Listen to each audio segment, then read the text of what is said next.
Donc, c'est un go. Bonjour à tous. Il s'agit d'une séance extraordinaire de la ville de Montjoly. Nous sommes le 5e jour de juin 2020. Il est présentement 20h33 minutes. 8h, pardon, merci de me corriger. Il est 8h33 minutes. Nous sommes présentement enregistrés pour les biens de diffusion et en vertu de la disposition spéciale COVID-19, le ministère des Affaires municipales et de l'Habitation nous autorise que les membres du conseil de ville soient convoqués et soient présents versus la ligne téléphonique. Pour faire sûr et assurer les présences de tous, je vais demander de vous identifier. Le district numéro 1, M. Gilles Lavoie. Gilles Lavoie. Monsieur, la conseillère du district numéro 2, Mme Annie Blais. Annie Blais. Le conseiller du district numéro 3, Robin Guy. Robin Guy, conseiller numéro 3, oui. Conseiller du numéro 4, M. Jean-Pierre Labonté. Jean-Pierre Labonté, présent. Conseiller du numéro 5, M. Alain Thibault. Alain Thibault, présent. Et conseiller du district 6, M. Denis Dubé. Denis Dubé, présent. Donc, tous sont présents, tous ont reçu l'avis de convocation selon les règles de l'art, tous ont reçu l'ordre du jour, mais à ce moment-ci, j'aurais un point à faire nouvelle, à rajouter. Il s'agit d'une demande de permis d'événements spéciaux. Si vous êtes tous d'accord, compte tenu que tout le monde est présent, vous autorisez que ce point-là soit amené. Il s'agit d'une demande de permis d'événements spéciaux au bout de la rue Quimper. Oui. Parfait, donc on en discutera, donc à l'en faire nouvelle. Oui, nous avons, on a le droit si tout le monde est consentant. Oui, si tout le monde consent. C'est une renonciation à l'ordre du jour. Oui. Si vous renoncez à l'ordre du jour, on peut ajouter un point en affaires nouvelles. Ça vous va? Oui. Merci, c'est parti. Donc, allons-y avec l'ouverture de la séance que je vais le faire. À ce moment-ci, j'aurais besoin d'une résolution pour adopter l'ordre du jour que vous avez reçu. Je n'en ferai pas la lecture avec dispensation de lecture, mais par contre, on rajoute le point demande de permis d'événements spéciaux. Donc, résolution proposeur, secondaire, proposeur. Gilles Lavoie propose. Monsieur Gilles Lavoie, secondé de Denis Dubé. Gilles Lavoie, Denis Dubé. Donc, ouverture de l'Assemblée. Donc, on s'en va immédiatement à la résolution à administration, résolution 292, appui à la ville de Rimouski pour une demande d'aide financière au Fonds municipal d'aide juridique de l'Union des municipalités du Québec, considérant que la ville de Rimouski a reçu signification le 8 mai 2020 d'un prévoir en contrôle judiciaire, en cassation, en nullité et en mesure de sauvegarde, considérant que ce conteste la désignation par le conseil municipal à titre de date prioritaire au sens de l'arrêt ministériel 2020-008, daté du 22 mars 2020, tel que la poursuite de l'adoption d'une modification du règlement de zonage de la ville de Rimouski, considérant que le 14 mai 2020, la Cour supérieure, sous la plume de l'honorable Marie-Paul Gagnon, a rejeté la demande d'ordonnance d'une mesure de sauvegarde, laquelle visait à empêcher la directeure générale et la secrétaire trésorerie de la MRC de la Rimouski-Légette à délivrer le certificat de conformité du règlement au schéma d'aménagement révisé de la dite MRC. Considérant que le pourvoi en contrôle judiciaire se poursuit, considérant que le 19 mai 2020, la ville de Rimouski a adopté une résolution demandant d'aide financière au Fonds municipal d'action juridique de l'Union des municipalités du Québec, considérant qu'il est opportun pour la ville de Montjoly d'appuyer cette demande d'aide financière. Pour ces motifs, j'ai besoin d'une résolution qui confirme que le conseil municipal a appuyé la ville de Rimouski dans sa demande d'aide financière déposée auprès de l'Union des municipalités du Québec. Proposeur, secondaire, proposeur.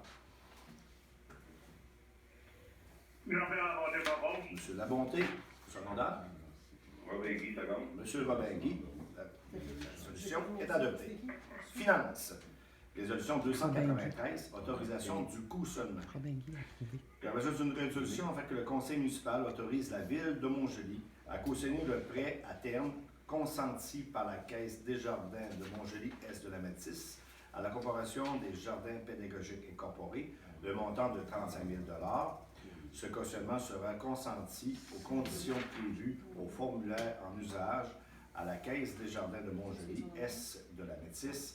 Par la même résolution, le Conseil autorise M. Martin Soucy, maire, et Steve Corneau, directeur des finances, à signer pour et au nom de la Ville de Montjoly les documents relatifs à ce cautionnement. Je vous rappelle qu'on avait fait les deux procédures, mais Desjardins nous demandait une résolution en bonne uniforme afin que les documents soient signés. Ce qu'on avait omis dans nos deux résolutions, pourquoi cette résolution-là, ce matin, est là.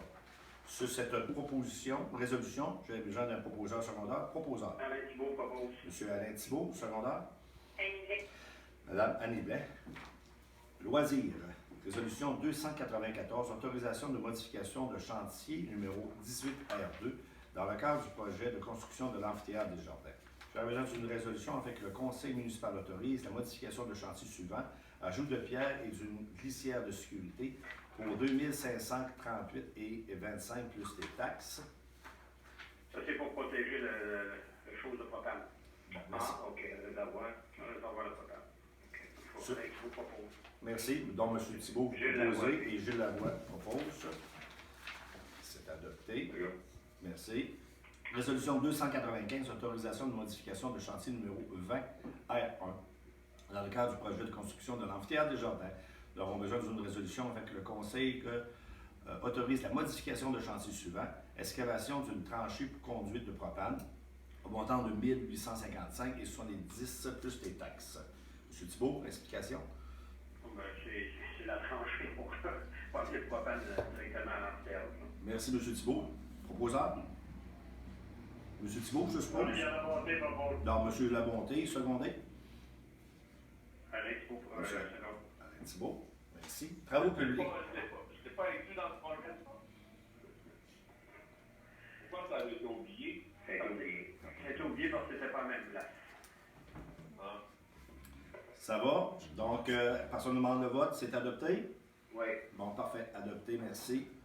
Résolution 296, travaux publics. Adjudication d'un contrat pour les travaux de prolongement de réseau d'aqueduc pour le chemin de Price. Considérant que le service du greffe a procédé à un appel d'offres pour les travaux de prolongement du réseau d'aqueduc sur le chemin de Price, considérant que 4 firmes spécialisées ont déposé une offre de service, à savoir excavation, Bourgoin et Dickner pour 783 065 et 98 sous, taxes incluses. Le groupe Michel Leclerc Incorporé pour 826 670 et 25 sous, taxes incluses. Action Projects Incorporé, 839 214 et 02 sous, taxes incluses. Et finalement, Excavation Léon Chouinard et Fils Limité, 963 373 et 16 sous, taxes incluses. Considérant l'analyse des soumissions et la recommandation de M. Christian Roy, ingénieur chez la firme Tetratec, considérant que le règlement d'emprunt pour le prolongement du réseau d'aqueduc sur le chemin de Price est approuvé par le ministère des Affaires municipales et de l'Habitation. Pour ces motifs, j'aurais besoin d'une résolution afin d'accorder le contrat à la firme Excavation Bourgoin et Dickner pour une somme de 783 065 et 98 sous, taxes incluses, pour les travaux de prolongement du réseau d'aqueduc sur le chemin de Price. À cette résolution, j'ai besoin d'un proposeur secondaire. Proposant? Gilles Lavoie propose. M. Gilles Lavoie, secondaire. Annie Blais. Denis Dubé. Annie Blais. Donc, la résolution est adoptée. Résolution 297, autorisation d'un mandat dans la firme Endler. J'ai besoin d'une résolution afin que le conseil municipal octroie un contrat à la firme Endler pour préparer un rapport de la présence d'amiante, ou pas, au stade du centenaire, et ça au coût de 2616 $ plus les taxes, dans le but de préparer le devis de sa démolition. Proposeur secondaire dans cette résolution. Robert Guy propose. M. Robert Guy. Secondaire. André Labonté appuie. M. Labonté. Affaires nouvelles. Nous avons une demande ici, une demande de permis d'événements spéciaux. Il s'agit de l'organisme Groupe musical Claude Bellil. C'est parrainé par M. Bérard Dupéré. M. Bérard Dupéré a pris des arrangements avec des peu foyers de personnes qui demeurent au bout de la rue Quimper. Ce qui a besoin, en fin de compte, c'est pendant la prestation. C'est pas un regroupement qu'il va faire, mais vu qu'il fait une présentation, puis les gens vont sortir à l'extérieur afin de respecter la distanciation physique entre eux. On va réaliser un petit peu le cul-de-sac, si on voulait. Et ça prenait une autorisation qui avait également demandé à la Sûreté du Québec, et ça doit être entériné par le Conseil de ville. De là, la demande de ce matin qu'elle soit traitée. L'événement aurait lieu le 11 juin prochain, s'il fait beau. Et si c'est pas beau, ben, on prévoit que c'est remis le lendemain. Sur cette proposition, j'aurais besoin d'une proposition d'un secondeur. Jean-Pierre Labonté propose. Donc, Annie Blais propose et Jean-Pierre Labonté seconde. Ce qui met fait, la résolution est adoptée, ce qui met fait à l'ordre du jour présentement, j'aurais besoin pour lever cette assemblée la résolution 300. Gilles Lavoie propose. Monsieur Gilles Lavoie, secondé. Denis Dubé. Denis Dubé, levé de l'Assemblée, il est 8h43 minutes. 45, Mme Mégrafière, 45 minutes.